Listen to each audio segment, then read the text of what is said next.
Our federal government is about to sink $6 billion into a nuclear and plutonium research lab in Los Alamos. Critics are concerned about its cost as well as the potential for wildfires and earthquakes. Dr. Michael Gamble, a former staff member of the physics division of the Los Alamos lab, is joining us now on set with his thoughts on this topic. Good to have you on the show, and welcome. Angie, I'm so pleased to be here. Thank you. How close are we to this new lab happening? I think the new lab is imminent, Angie. Do you think the money will actually come from Capitol Hill? I know people who live in the area, some of them are very concerned. They're calling it a bomb factory.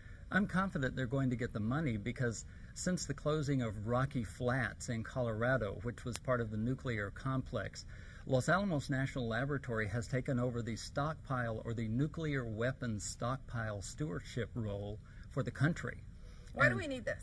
Because our nuclear arsenal is aging, and it turns out that the most critical components, the pits or the cores that function as triggers for the devices, are radioactive, and that means that they're constantly transmutating and they're constantly degrading.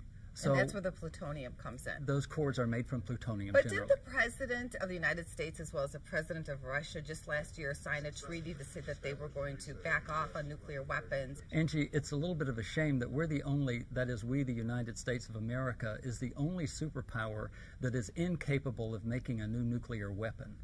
All we can do at this point is maintain the stockpile of weapons we have and depend on them. And we must be absolutely certain that in the event that they're needed, that they'll function as designed.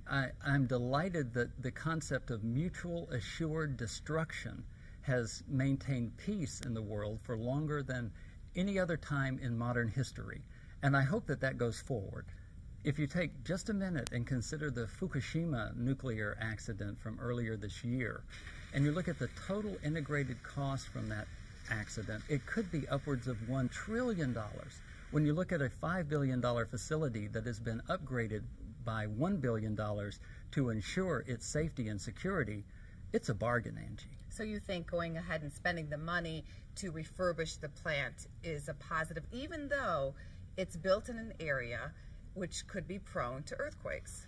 It is built in an area which is indeed prone to earthquakes. Even so, the foundation designs, now that the nuclear complex of the Chemistry and Metallurgical Research Renew Center has been upgraded to withstand a magnitude 7.3 earthquake. So we're fine unless the 8.0 hits. The maximum probable earthquake for that region is about 5.5, I think. But you never know. No, you don't. You can't be absolutely certain.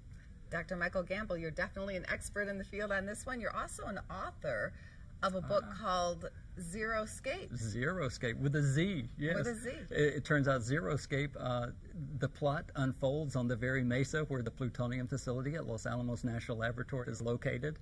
And I'm delighted to say that for the holidays, Zeroscape is now an e-book. Thank you very much for your time today, Dr. Michael Gamble. It's been my pleasure. Thank you, Angie.